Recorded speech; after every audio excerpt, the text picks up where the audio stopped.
Polar array makes circular patterns. In this case, I want 4 of these circles.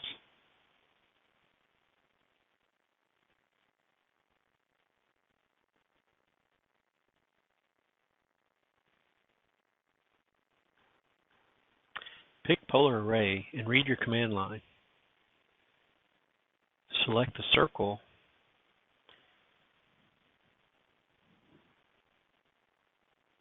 and right-click to advance the command. Select the primary center point to spin the pattern around.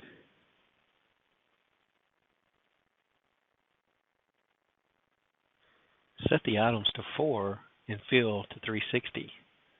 You could only do half the circle, but in this case, leave it at 360.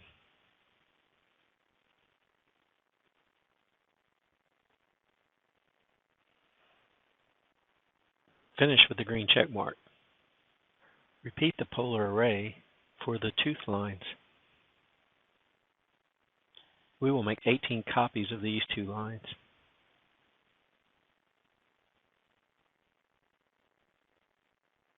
Start the polar array command and select the 2 lines.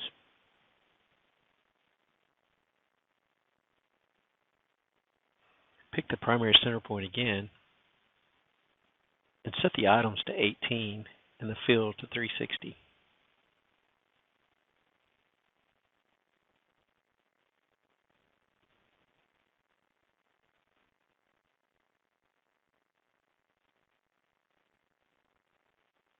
Now you have an 18-tooth cutter.